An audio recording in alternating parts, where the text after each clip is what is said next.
Hey guys, Rod here at A Better Way to Farm. Happy New Year's, by the way. Four of us are getting ready to head for St. Louis. It's going to be a great trip. I'm looking forward to it.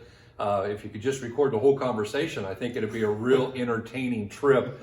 If you'd like to be with us sometime, give us a call. But I want to talk. On my left, I have Chris Wilson. Chris is a young man who I've known for a long time. He lives about 20 miles from here. On my right is my brother. Obviously, I've known him for his entire life, good or bad. I'm sure he has some stories on that. We're not going to share those today. Oh. Okay? None. And on the far right, we have Brian Schleter, who drove down from up in Minnesota, and he's going to ride down to St. Louis with us as we go to the Fundamentals of Agronomy. Guys, Sheila had a great idea. She thought maybe it'd be good to do a quick video here and talk about just a little bit about the Better Way to Farm community and what it means to you. So I'm going to start with you, Brian. What do you like about just the whole community of A Better Way to Farm? So the group in general, we're really close. We talk to each other all the time. We help each other out with the different growers that we all work with. Very positive business to work with, and it's a fun time. Absolutely, it sure is. Chris, what about you? You've been doing this since you were quite young. Yeah. And what do you like?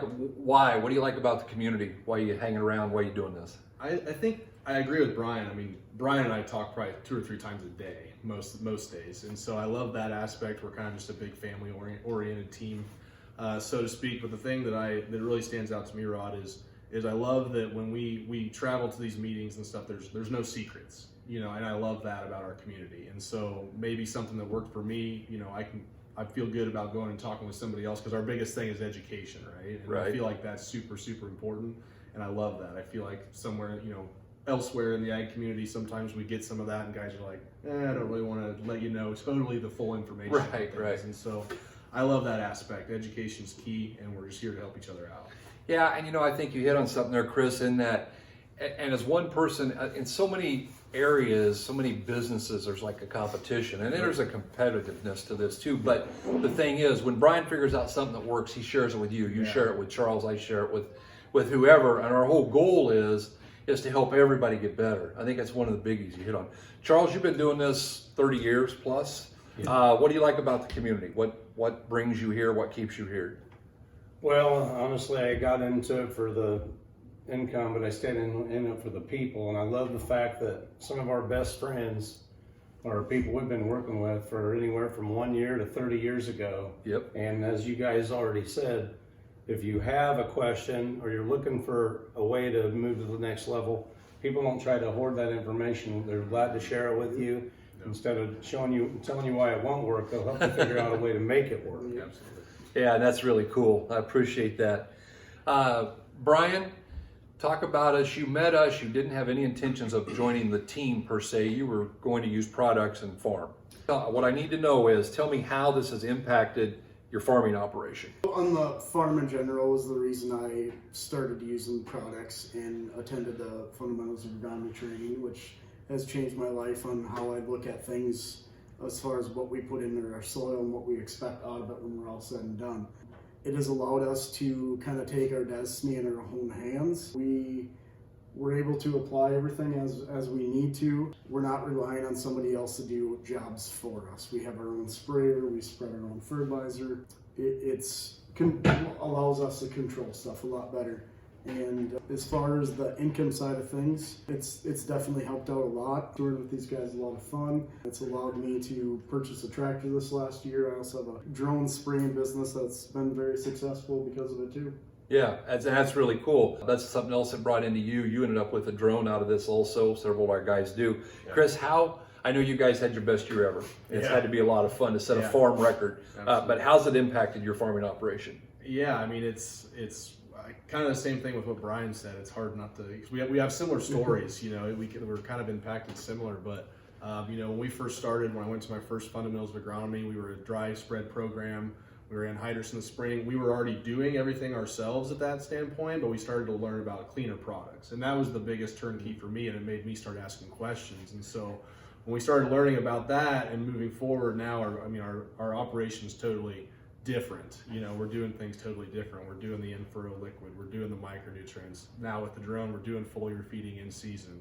If we You know, if we get into a weather storm where it's too dry or too wet and maybe we need to hold those dollars back, we can. It's not something that we just go out and we throw money out at the beginning of the year and we say, okay, please, Mother Nature, please help us. You know? And we know that never works, right? She's unpredictable. And so it just changes things tremendously. And so when we have that good crop, we can push it throughout the season. And so, yes, this year, you know, we had a huge year for us. You know, we're going to beat our county average by 70 bushel on corn. Wow. Which is phenomenal for us. So we're super excited. You know, I run in the business too with these guys and work with several growers, and it's just awesome to bring them excitement, because I feel like in the ag industry right now, especially, there's a lot of negativity going on. People are scared, people are freaking out, and we're just trying to bring hope. You know, there's several of us that have had similar success stories and stuff like that, and so we can show guys how to do that because we're doing it ourselves. We got firsthand experience. You know, and I think that's one of the big things that talked about impacting your operation, but you took what happened at home and you went to others. And I think that hope thing is really big this year because there's a lot of fear. Yes. A lot of fear out here, guys. There doesn't have to be. We can do better. Charles, I'm gonna take a little different angle with you. It was only a few years ago. You actually won one of the yield contests. Yeah. Sorghum for the state of Iowa. And how did A Better Way to Farm impact that? What did it do to enable you to do that? Well, probably one of the biggest things I've learned from the Better Way to Farm community is how to put our dollars in the row. Yep. I did that with zero dry, and I'm not saying I'll never pull a dry cart, but everything we did was either on the seed in the row or wide dropped. And so we were wasting zero nutrients and we got the maximum return. Yeah, it made me think, Chuck. I pulled a dry cart on your farm here a while back. Did you? Yeah, pulled it up with a pickup and parked it and sold it. Somebody else. That was the last dry cart that was pulled on your farm. That's true. I thought my brain works that way. So, Charles, we'll start with you. What advice would you give to the listeners rolling into 2025 here? I know some guys, things are really tight, but I would encourage you to at least try something. And I would also encourage you to take control of your farming operation, pull those soil samples no matter how busy you are, sample your fields, send the samples into Midwest Labs to get our full micronutrient analysis, and let's find out what your limiting factors are so that you can break through that yield barrier and bump your farm average. Might not be by 70 bushel, but what if it's by 20 bushel? Absolutely. You know, it's funny, Charles, is I did the 12th day of Nutrient yesterday, and we finished up that series, and one of the things that every year I learned something new, and one of the things that I stumbled onto was how important zinc is in regards to milo yield, that it really makes the grain get bigger. And as we look back and think about what you did there, I'm going to guess that the zinc played such a huge part in that. And we were doing it because the soil test called for it, not because we were aware of it. But now knowing how those micronutrients impact, it really makes a big difference. Brian, talk to us. What are you going to say to the people who are out here rolling into 2025? What advice do you have? So I guess my biggest advice is get 2025 going. Get out there, attend one of our 2 days of fundamentals of agronomy training, and get soil tests pulled. That's the most important start. Excellent. Chris? Yeah, Brian took my answer. There you go. Yeah, get to a pro ag. I've talked with several guys. We're going to be running hard and heavy on pro ags here the next couple of months. So get to one.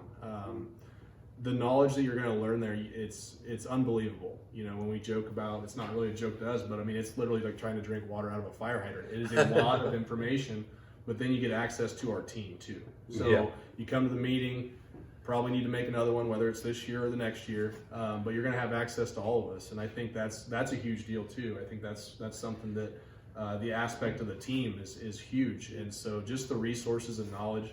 You know, if you don't have any tests pulled, get them pulled as soon as you can. That's our roadmap. That's the way to success. I mean, that's how we're going to try and be profitable in 2025. Yeah, I appreciate that. You know, and I think that sometimes we overlook that value. I had a guy ask me, he said, well, should I stay on Thursday night down there at the Fundamentals Agronomy in St. Louis? He said, I only live about 2 hours away. And I said, absolutely, you should stay, because we don't have a meeting after dinner, but some of the best meetings are after dinner.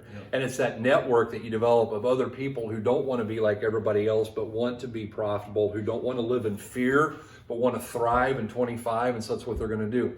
Guys, I'm just going to give this advice last. I just did a video a little bit ago, We'd love to work with you and help you any way we can in your farming operation. But don't lose sight of the fact that these guys here, not only have they made their farms more successful, they've developed significant non-farm incomes. And if any of this is of interest to you, send Karen a message here or get her a text at 641-919-5570. We will hope to see you guys soon.